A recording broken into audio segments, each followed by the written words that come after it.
দর্শক সবাইকে শুভেচ্ছা জানিয়ে শুরু করছি এনটিভির নিয়মিত সাপ্তাহিক আয়োজন অন্যরকম গল্প। বরাবরের মতোই সাথে আছি আমি নুসরাত ইসলাম।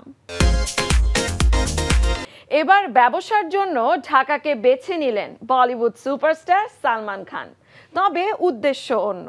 আয়ের উল্লেখযোগ্য অংশ ভাইজান ব্যয় করবেন অনগ্রসর ও দুস্থ শিশুদের শিক্ষার জন্য। বনানীতে বিং হিউম্যান আউটলেটের উদ্বোধনীতে ভাইজান নিজে আসতে না পারলেও পাঠিয়েছেন ছোট ভাই বলিউডের নায়ক, পরিচালক, প্রযোজক সোহেল খানকে। প্রথমবারের মতো এদেশের মাটিতে পা রেখে দারুণ উচ্ছ্বসিত ছোট খান। এদেশের মানুষের আবেগ আর ভালোবাসার জবাবে বললেন, ভালোবাসি বাংলাদেশ। जगतपुर का हर नौजवान अपने देश के लिए खड़ा रहेगा। সোহেল খান জনপ্রিয় বলিউড তারকা, প্রযোজক ও নির্মাতা, এই পরিচয় তো রয়েছেই। তার বাইরে এই তারকাকে নিয়ে ভিন্ন আবেগ অনেকেরই। সেটা হলো ভাইজানের ভাই, মানে সালমান খানের ভাই। মুম্বাই থেকে উড়ে এসে অল্প সময়ের ব্যবধানেই ঢাকা কাঁপিয়ে গেলেন এই তারকা।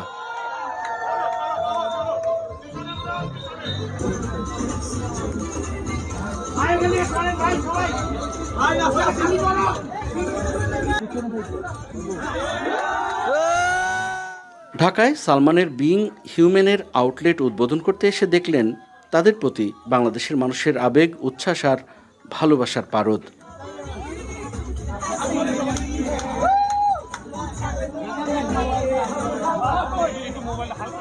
বনানীতে বলিউড সুপারস্টার সালমান খানের চ্যারিটেবল ট্রাস্টের ফ্যাশন ব্র্যান্ড বিং হিউম্যানের আউটলেট উদ্বোধন করতে গিয়ে পড়শি দেশের প্রতি নিজেদের ভালোবাসার কথাও জানান এই তারকা। এটাও বললেন, সালমান খান নিজে এই উচ্ছ্বাস দেখলে খুশি হতো 10 গুণ বেশি। Being Human is a family brand, and as a family we are proud that we have come to Bangladesh, which is a beautiful neighboring country of ours. It's so close to our culture, it's so close to our fashion, that once I went inside, I genuinely thought I was still in India. So, and the rise of Bangladesh has been so great in these couple of years. It just makes our family proud to give Being Human as a franchise, that a part of the sales of what you buy, it gets contributed to charity. So remember one thing, that whenever you buy a Being Human garment, you have helped a needy, and that's the most important thing. So bless the store. The press has the power to take the positive energy to the people, and actually what our family started as a charitable organization, and through the business of Being Human, we give everything away to the needy. So I'm so happy. When I came here to Bangladesh, I'm overwhelmed with the love, with the affection, and I genuinely believe that this store will do very well. And once this store does well, a lot of needy kids, elderly people will benefit, and that is the end result. ঢাকায় এসে কেমন বোধ করছেন এমন প্রশ্নে প্যার কিয়া তো Derna কিয়ার এই পরিচালক ও অভিনেতা বলেন, অসাধারণ লাগছে। বিশেষ করে মানুষের মুখে হাসি আর উচ্ছ্বাস দেখে সবাইকে খুশি মনে হচ্ছে। তার চেয়ে বড় কথা, সবাইকে দেখে মনে হচ্ছে তারা প্রত্যেকেই অসাধারণ। How do you feel in Bangladesh? I feel fabulous. The love, the affection. Everyone here, if you realize that they all are smiling, everyone is happy, everyone wants to be here, and everybody wants to be a part of this beautiful opening. For me, that's the best feeling. I was nervous myself that I'm coming to Bangladesh, and how is Being Human as a brand going to be accepted. It is being accepted so beautifully, because as they say in Hindi, niyat, the intention is very pure, and when the intention is pure, I think we bring smiles to people's faces, and inshallah the store will do well. Couldn't make it, but yes, I do represent him, and if he was here, I think he would have been 10 times prouder than me and happier seeing this kind of love and affection. I'm here to have the great the Bangla food. I've waiting to have my lunch because I came here in the morning. I have not had breakfast here. I woke up and I came straight here. So inshallah I'll go and eat some good relish, some good first. Yeah, fish. Yeah. Fish biryani and then probably have dinner. अगर मुझे परसों मौका मिला मैं परसों ही आ जाऊंगा. You know that I feel media, movies. I mean, what happened to Bollywood 50 years back? It was only Hollywood. Then happened to Bollywood. Then Tollywood. So you guys are not far. Just be at it, and inshallah, you guys, where films are concerned, will be in the world platform. is there any possibility for Salman Khan to visit this shop? Yeah, of course. I think it's so basically it is his shop. so he should come one day. We can expect that he will come. I can't commit that, but I know for a fact that whenever he's in this side of the world, he will surely come. আমি বাংলাদেশি ভালোবাসি আমি বাংলাদেশি সে ভালোবাসি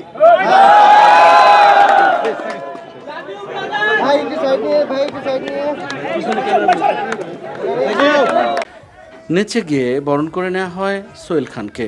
অবশ্য তার আগে being human বাংলাদেশের Facebook page থেকে outlet উদ্বোধনের কথা ভক্তদের ভিডিও বার্তায় আগাম জানিয়ে দেন Salman Khan. Hi Bangladesh, I was surprised for you. Being Human, the clothing line with a heart, has opened in Dhaka. So head over to road number 10, Banani, on the 15th of September to be a part of the inaugural of the first store in your city. অল্প সময়ে ঢাকায় অবস্থানকালে এদেশের মানুষের সাথে একাত্ম হয়ে গিয়েছিলেন সালমান খান, মানে সুলতানের ছোট ভাই এই সোহেল খান। রাফসান দা ছোট ভাই খ্যাত জনপ্রিয় ইউটিউবার ইফতেখার রাফসানের সাথেও মেতে ওঠেন দুষ্টুমিতে। পাখি পাকা পেঁপে খায়। পাখি পাপা পেঁপে খায়। ক্লোজ। পাখি পাপা পেঁপে খায়। পাপি পাপা পেঁপে খায়। পাপি পাপা পেঁপে খায়। ওকে। পাপি পেঁপে পাপা পেঁপে বাবলা গাছে বাঘ ঝুলছে। বাবলা গাছে বাঘ ঝুলছে। 1 2 3 4 1 2 3 4 1 2 3 4 This is very simple. Okay.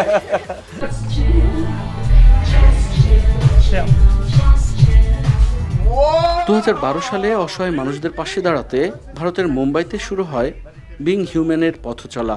পোশাকের এই ব্র্যান্ডটির বিক্রয়ের লভ্যাংশের একটা অংশ ব্যয় করা হয় পিছিয়ে থাকা জনগোষ্ঠীর শিক্ষা ও স্বাস্থ্য খাতে। এ পর্যন্ত বিশ্বের 15টি দেশে এমন আউটলেট রয়েছে 500টির বেশি।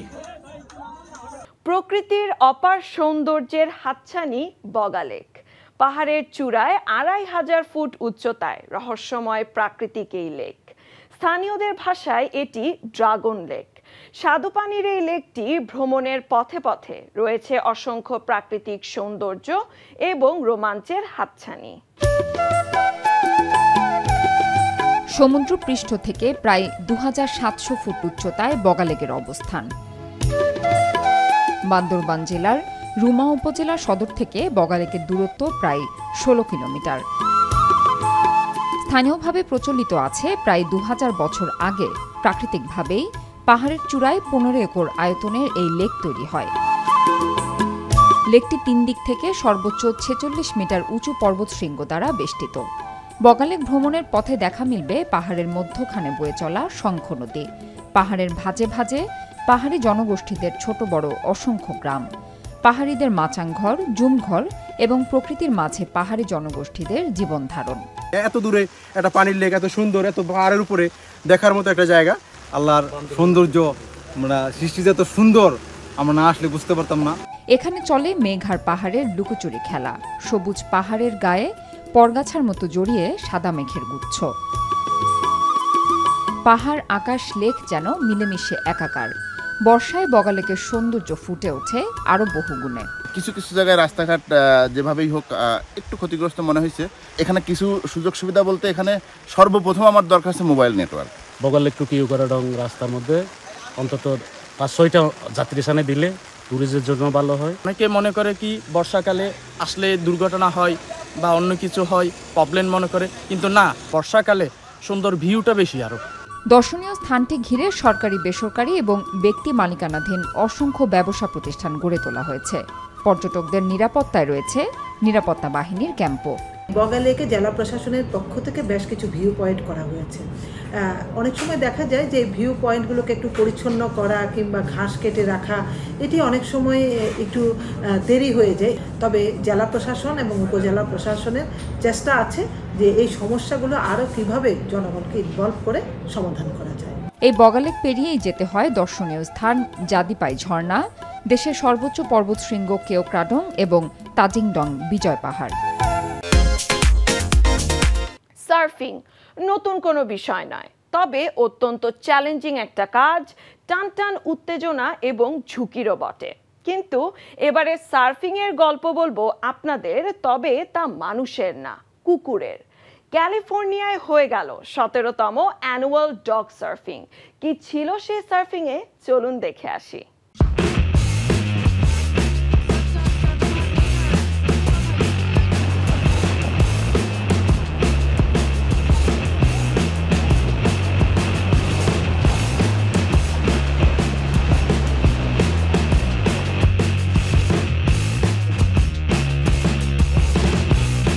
গত রোববার ক্যালিফোর্নিয়ায় আয়োজন করা হয় 17তম অ্যানুয়াল সার্ফ ডগ সার্ফাথনের।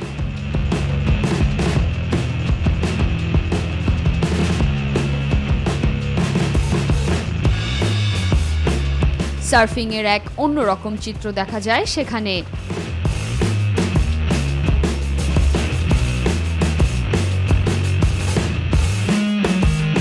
কেননা সেখানে মানুষের জায়গায় কুকুরদের দেখা যায় সার্ফিং করতে।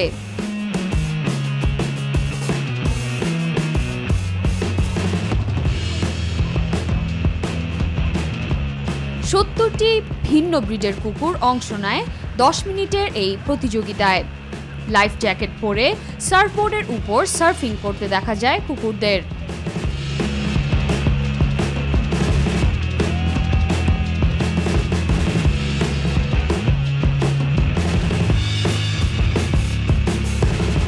এই প্রতিযোগিতা থেকে যা অর্থ আসবে তা দেয়া হবে শেল্টার ফর পেটস অ্যান্ড প্রোগ্রামসে।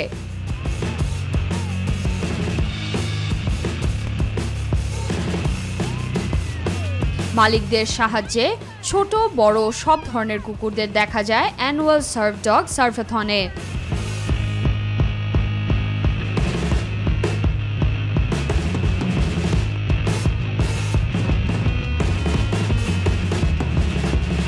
এখানে কুকুরদের সার্ফিং এর সময় এবং তাদের কৌশল অনুযায়ী বিচারকরা প্রতিযোগিতার বিজয়ী ঘোষণা করেন।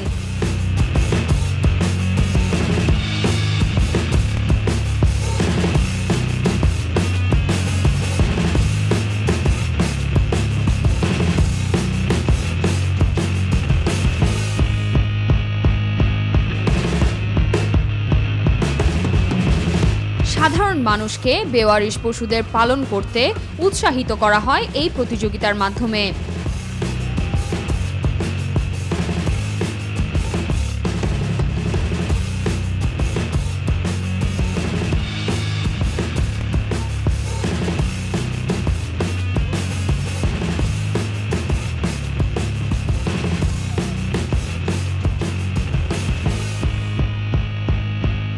পর্যটকদের মাঝে এক অন্যরকম আগ্রহ লক্ষ্য করা যায় এই প্রতিযোগিতাকে ঘিরে।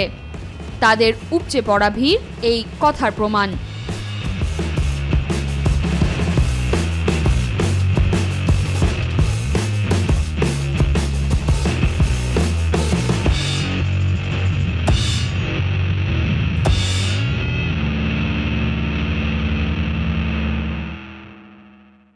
বাস্তবের স্পাইডারম্যান।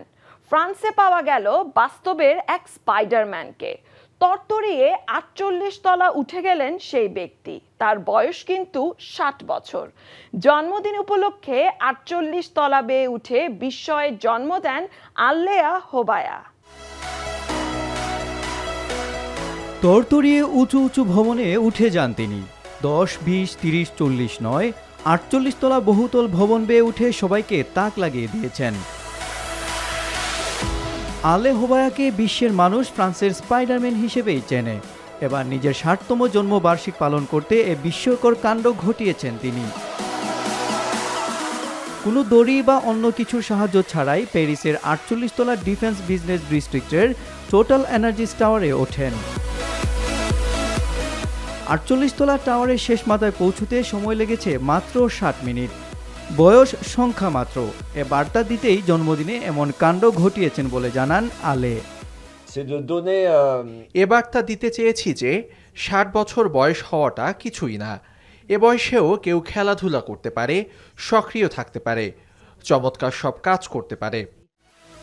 তবে কেবল বয়সই নয়, বিশ্ব উষ্ণায়ন সম্পর্কে মানুষের মধ্যে সচেতনতা বাড়ানো টাওয়ারে আরোহণের উদ্দেশ্য ছিল তার। বিশ্বজুড়ে নানা বহুতল ভবন বেয়ে ওঠার জন্য তিনি সুপরিচিত।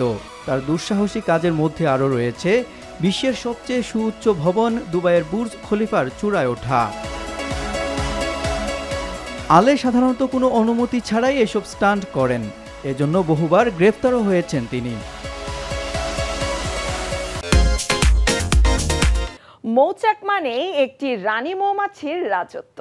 রানী মৌমাছির উপস্থিতি থাকলে সেখানে অধিক পরিমাণ মৌমাছি ঘিরে থাকে, এতে বড় মৌচাকের সৃষ্টি হয় এবং অনেক পরিমাণে মধু পাওয়া সম্ভব হয়। এ কারণে আমাদের দেশে দিন দিন জনপ্রিয় হয়ে উঠছে রানী মৌমাছির চাষ। মুন্সিগঞ্জের কেওয়ার গ্রামে দেখা মিলে রানী মৌচাষীদের।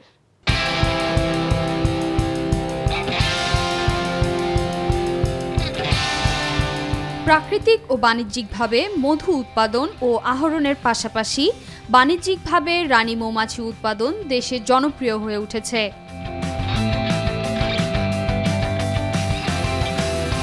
রানী মৌমাছির থেকে খুব দ্রুত বংশবৃদ্ধি হয়, এতে করে দ্রুত মৌচাক বড় হয় এবং অধিক পরিমাণ মৌমাছি থাকায় মধু সংগ্রহিত হয় প্রচুর পরিমাণে। এ কারণে রানী মৌমাছির বিপুল পরিমাণ চাহিদা থাকায় রানী উৎপাদনে ঝুঁকে পড়ছেন অনেকে। এখানে ছিলাম গত বছর, এখান থেকে আমরা সরিষার মাঠে গেছি, সরিষার মাঠ থেকে ধুনিয়া কালোজিরা এ মাঠে গেছি, যাওয়ার পরে আমরা লিচুর মাঠ করছি নাটোরে, ওখান থেকে আমরা সুন্দরবন গেছি আর কি। সুন্দরবনে যাওয়ার পরে আমরা ওখান থেকে মাছি নিয়ে এখানে আসছি আর কি, ৬ মাস থাকবো এখানে মৌমাছি বৃদ্ধি করার জন্য। আর আমাদের মনে করেন বক্স অনেকগুলো মারা গিয়েছিল ওখানে দুর্যোগের কারণে, এখানে আসছি আর মৌমাছির বক্সগুলো বৃদ্ধি করার জন্য মেন কথাই। আর এখানে আসার একমাত্র কারণ হচ্ছে এখানে প্রচুর ধনচা আছে, শাপলা আছে, এগুলো থেকে রানীর খাবার, যে রানী খাবারটা খায় পরাগ নেয়, এই পরাগের জন্য এখানে আসে আমাদের। আর যে একটা মমের ছিট আছে, ওই ছিটটা এখন বর্তমান ৭০ টাকা দাম আর কি, গড়ে হচ্ছে আমরা ৯৫-১০০ টাকা পড়ে যায়। আর মাছি সহ আমরা ৬০০ টাকা ৭০০ টাকা নিই। আমরা এখান থেকে মানে সম্ভবত সিরাজগঞ্জ যাবারই ইচ্ছা আছে, নাইলে টাঙ্গাইল আর মানিকগঞ্জ এটা আছে হাতে আর কি। আমরা এখানে এই ৩ জেলার মধ্যে এক জেলায় চলে যাব। আপনার ৩৯-৪৫ দিনের মতো সময় লাগে একটা বাচ্চা আর কি, মানে ডিম থেকে একটা বাচ্চা বাইর হইতে, হওয়ার পরে ৩-৪ দিনের মধ্যে ওরা আর কি পরিপক্ক হয়ে যায় মধু আনার জন্য। প্রাকৃতিক উপায়ে ডিম ফুটে বের হতে একটি রানী মৌমাছির সময় লাগে ১৫ থেকে ১৬ দিন। কৃত্রিম উপায়ে করলে ১১ দিনেই হয়। এই পদ্ধতিকে গ্রাফটিং বলে। এতে করে অল্প সময়ে বেশি রানী উৎপাদন করা হয়। এছাড়া কৃত্রিম উপায়ে করলে রানী বড় ও সুস্থ স্বাস্থ্যের অধিকারী হয়, তার প্রজনন ক্ষমতা বেশি হয়। একটি রানী, কিছু পুরুষ, একদল শ্রমিক সহ একটি বড় মৌ বাক্স বিক্রি হয় ৭,০০০ টাকায়, ছোট বক্সগুলো ৪,৩০০ টাকায়। এছাড়া বক্সের প্রতিটি ফ্রেম ৬০০ থেকে ৭০০ টাকায় বিক্রি করা হয়। আমাদের এটাই যে এখানে রানী তৈরি করার জন্য নিয়ে আসি, একটা রানী ১ বছর করে চলে যাওয়ার পরে তারপর রানীটা আসলে ডিম কম দেয়, তারপরে এখানে এনে রানীটা মারি দেওয়া হয়, দেওয়ার পরে আবার ওই রানীটার থেকে নতুন আবার সেল তৈরি করে রানী তৈরি করা হয়। এখান থেকে মনে করেন যে বক্স যদি ৫০টা নিয়ে আসি, এখান থেকে বক্স আর ৫০টা রানী তৈরি করে এখান থেকে নিয়ে যেতে পারি, ১০০ হয়। তারপরে রানীটা আসলে ডিম দেয় ভালো, মানে সারা সিসিনি আপনার ওই মধু ভালো ডিম দেয়, মানে ভালো মাছি হয়। মুন্সিগঞ্জে রানী মৌমাছি উৎপাদন একটা খুব লাভজনক একটা প্রযুক্তি। আমাদের মুন্সিগঞ্জ সদর উপজেলার মহাখালী ইউনিয়নে আমাদের কিছু মৌ চাষি তারা রানী উৎপাদন করে সেটা অন্য মৌচাষীদের বিক্রি করে থাকে। একটা রানী মৌমাছি উৎপাদন করতে তাদের প্রায় 45 দিন সময় লাগতেছে এবং এখানে তাদের খরচ 80 টাকার মতো এবং তারা একটা ফ্রেম রানী মৌমাছি সহ 120 টাকা করে বিক্রি করতেছে। এটা অত্যন্ত লাভজনক হয়, তারা অত্যন্ত খুশি এবং কৃষি সম্প্রসারণ অধিদপ্তর তাদেরকে এই বিষয়ে কারিগরি সহায়তা দিয়ে থাকে।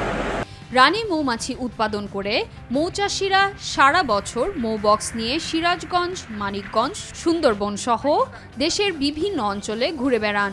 সরিষা ক্ষেত, কালিজিরা, ধনিয়া, ধইঞ্চা, খেসারি ও রায় ক্ষেতের পাশে তারা তাদের মৌমাছি উৎপাদনের জন্য স্থান নির্ধারণ করেন মধু আহরণের জন্য। এছাড়া লিচু বাগান এই প্রক্রিয়ার জন্য যথেষ্ট গুরুত্বপূর্ণ স্থান বলে বিবেচিত হয়। চলে এসেছি অনুষ্ঠানের একেবারে শেষ প্রান্তে। প্রতি সপ্তাহে দেশ বিদেশের বিস্ময়কর ও মজার সব খবর নিয়ে দেখা হবে আবারও। কেমন লাগলো আমাদের আয়োজন বা কোনো পরামর্শ থাকলে জানাতে পারেন চিঠি লিখে। আমাদের কাছে চিঠি লেখার ঠিকানা প্রযোজক অন্যরকম গল্প, এনটিভি, বিএসসিসি ভবন, 102 কাজী নজরুল ইসলাম অ্যাভিনিউ, কারওয়ান বাজার, ঢাকা 1215। দেখা হবে আবারও আগামী সপ্তাহে বুধবার সন্ধ্যা 6টা 45 মিনিটে। সে পর্যন্ত ভালো থাকুন, সুস্থ ও নিরাপদে থাকুন।